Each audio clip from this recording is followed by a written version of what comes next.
विद्यार्थी मित्रांनो, आज आपण मेटलची वॉटर बरोबर रिॲक्शन काय होते ते बघणार आहोत. मेटलची ऑक्सिजन बरोबर रिॲक्शन कशी होते हे आपण शिकलोय. मेटलची वॉटर बरोबर पण रिॲक्शन होत असते आणि त्यामध्ये त्या मेटलचं हायड्रॉक्साईड तयार होतं आणि हायड्रोजन गॅस लिबरेट होतो.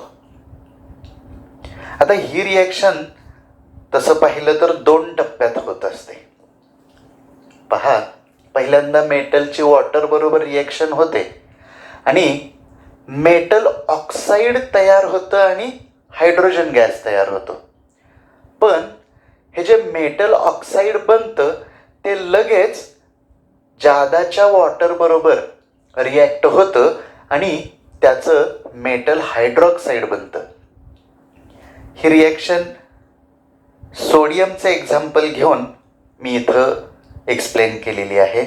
ही नीट समजून घ्या, नंतर आपल्याला डायरेक्ट नेट रिॲक्शनच शिकायची.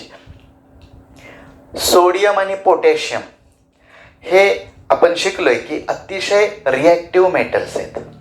त्यामुळं यांची वॉटर बरोबरची रिॲक्शन अतिशय व्हिगरस होते, स्फोटक रिॲक्शन असते. काय होतं, सोडियम वॉटर बरोबर रिॲक्ट होतो, सोडियम ऑक्साईड पहिल्यांदा तयार होतं, हायड्रोजन गॅस लिबरेट होतो. हे सोडियम ऑक्साईड पुन्हा वॉटर बरोबर रिॲक्ट होतं, कारण सोडियम जेव्हा तुम्ही पाण्यात टाकता तेव्हा त्या सोडियम बरोबर थोडंसं त्यातलं वॉटर रिॲक्ट होऊन सोडियम ऑक्साईड बनेल आणि उरलेलं जे पाणी आहे जादाचं त्याच्याबरोबर पुन्हा सोडियम ऑक्साईडची रिॲक्शन होऊन सोडियम हायड्रॉक्साईड तयार होतं. ह्या 2 रिॲक्शन्स लागोपाठ होतात, इमिजिएटली होतात. पहिल्यांदा ही रिॲक्शन होते, नंतर ही रिॲक्शन होते. त्यामुळं फायनल प्रॉडक्ट आपण जर विचारात घेतले तर याची नेट रिॲक्शन ही या पद्धतीनं लिहिता येईल. बघा, हे जर आपण मॅथ्सप्रमाणे ॲडिशन जर केली, लेफ्ट हँड साईडची ॲडिशन केली, ट्वाईस Na, इथं लिहिलं आहे ट्वाईस Na, हे H2O आणि हे H2O मिळून ट्वाईस H2O झाले. आता हे Na2O आणि हे इकडचं Na2O लेफ्ट हँड साईडला पण आहे, राईट हँड साईडला पण आहे, ते आपण कॅन्सल करू मनातल्या मनात. आणि काय राहतंय शिल्लक, ट्वाईस NaOH राईट हँड साईडचं आणि H2. ह्या रिॲक्शनमध्ये, ओव्हरऑल रिॲक्शनमध्ये मोठ्या प्रमाणावर हीट एनर्जी निर्माण होते आणि ही हीट, हा जो हायड्रोजन गॅस आहे ना, त्या हायड्रोजन गॅसला इग्नाईट करायला सफिशियंट असते. हायड्रोजन गॅस ह्या हीटमुळं पेट घेतो. त्यामुळं ही जी रिॲक्शन आहे ही एक्सप्लोजिव्ह रिॲक्शन आहे. बघा, तुम्हाला गिव्ह रिझन वगैरे किंवा ॲडिशनल असे वेगळे क्वेश्चन सुद्धा विचारतील ह्या रिॲक्शनशी रिलेटेड. जसं सोडियमचं होतं सेम तसंच पोटॅशियमचं सुद्धा होतं, हे लक्षात घ्या. जशी सोडियमची रिॲक्शन एक्सप्लोजिव्ह आहे तशीच पोटॅशियमची पण आहे. सोडियम आणि पोटॅशियम हायली रिॲक्टिव्ह मेटल्स आहेत. आपण ऑक्सिजन बरोबरची पण त्यांची रिॲक्शन बघितली, अतिशय इमिजिएटली होते. म्हणूनच सोडियम आणि पोटॅशियम हे 2 मेटल्स केरोसिनमध्ये बुडवून ठेवतात. सोडियम आणि पोटॅशियम हे मेटल जर तुम्हाला प्रिझर्व करायचे असतील तर तुम्ही असे हवेत उघडे ठेवू शकत नाही, कारण ते immediately react with oxygen in the air. ते वॉटरमध्ये पण ठेवू शकत नाही, कारण वॉटर बरोबरची पण रिॲक्शन एक्सप्लोजिव्ह आहे. तुम्हाला जर पाण्यावरती जाळ बघायचा असेल तर तुम्ही पाण्यात सोडियम टाकू शकता.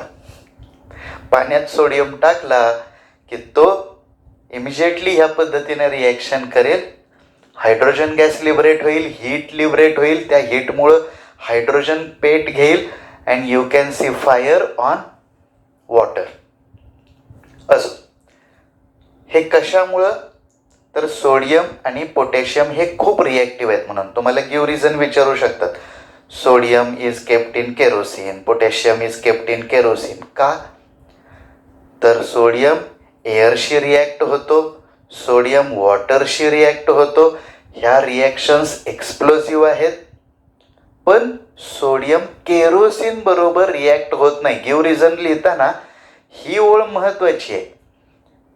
Sodium does not react with kerosene, that is why it is kept dipped in kerosene. ठीक आहे, हे लक्षात आलं.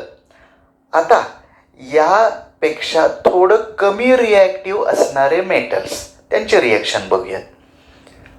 कॅल्शियमची रिॲक्शन बघा, प्रत्येक रिॲक्शनचं काहीतरी एक वैशिष्ट्य आहे. कॅल्शियमची रिॲक्शन कशी होते इथं तुम्ही बघितलं, म्हणजे सर्वच मेटलची रिॲक्शन एकाच पद्धतीनं होणार आहे. मेटलची वॉटर बरोबर रिॲक्शन जेव्हा होते तेव्हा त्याचं मेटल ऑक्साईड बनेल, हायड्रोजन गॅस लिबरेट होईल आणि त्यातलं मेटल ऑक्साईड पुन्हा वॉटर बरोबर रिॲक्ट होऊन मेटल हायड्रॉक्साईड तयार होईल. हे डोक्यात ठेवा.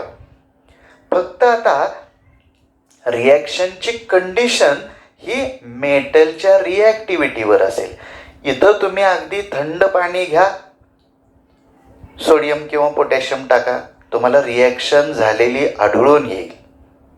कॅल्शियमच्या बाबतीत काय होतं बघा, सोडियम पोटॅशियमपेक्षा कॅल्शियम कसं काय वेगळं आहे? तर कॅल्शियम जेव्हा तुम्ही पाण्यात टाकाल, कॅल्शियमचा एखादा तुकडा पाण्यात जर टाकला तर सेम रिॲक्शन्स होतील. जे calcium reacts with water and produces hydrogen gas and calcium hydroxide.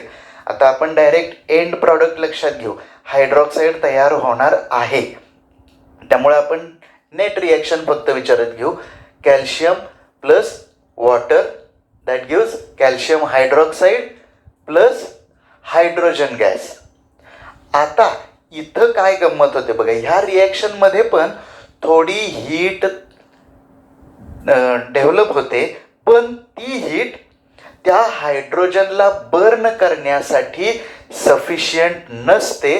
त्यामुळं इथं हायड्रोजन नष्ट होत नाही, जळून जात नाही. ओके, लक्षात येत आहे का बघा, इथं हायड्रोजनचं बर्निंग होतंय, इथं मात्र हायड्रोजन बर्न होत नाही. मग काय होतं, हा हायड्रोजन, आता तुम्ही इमॅजिन करा, एका भांड्यामध्ये पाणी घेतलंय आणि त्याच्यामध्ये तुम्ही मॅग्नेशियमचा तुकडा टाकलाय. तर तुम्हाला कॅल्शियमचा आपण बघतोय, कॅल्शियमचा तुकडा टाकलाय. तर कॅल्शियम तुम्हाला पाण्यावर तरंगताना दिसेल. का तरंगेल?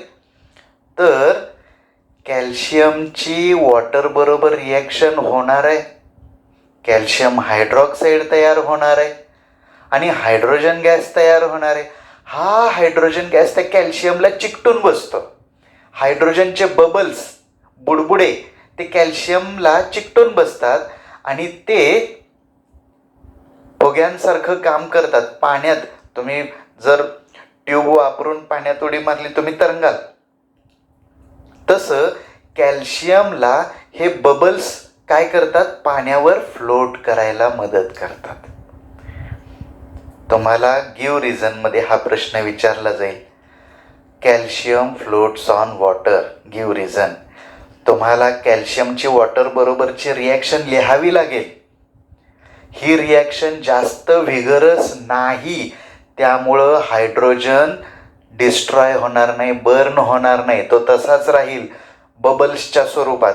आणि हे बबल्स कॅल्शियमला अटॅच राहतात आणि त्यामुळं कॅल्शियम वॉटरवरती फ्लोट करतो. येतंय का लक्षात?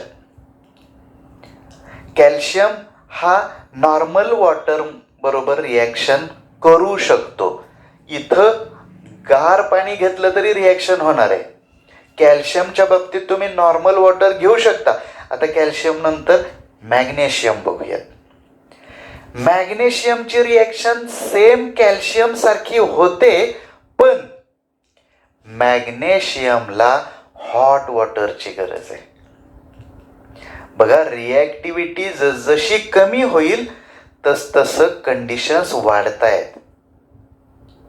मॅग्नेशियमची रिॲक्शन होणार आहे, पण मॅग्नेशियमची रिॲक्शन होण्यासाठी हॉट वॉटरची गरज आहे. लक्षात येत आहे का? Magnesium reacts with hot water. Reaction काय होते? सेम कॅल्शियम प्रमाणे Mg+2H2O दॅट गिव्स. फक्त आता इथं ॲरोवरती तुम्हाला हीटचा सिम्बॉल दाखवावा लागेल. काय प्रॉडक्ट मिळेल? Magnesium hydroxide plus water. इथं सुद्धा मॅग्नेशियम सुद्धा वॉटरवरती फ्लोट करणार आहे. मॅग्नेशियम पण पाण्यावर तरंगतो. रिझन काय? The hydrogen gas produced is attached on the magnesium and it causes floating. Okay, बघा, सोडियम पोटॅशियमच्या रिॲक्शन हायली व्हिगरस.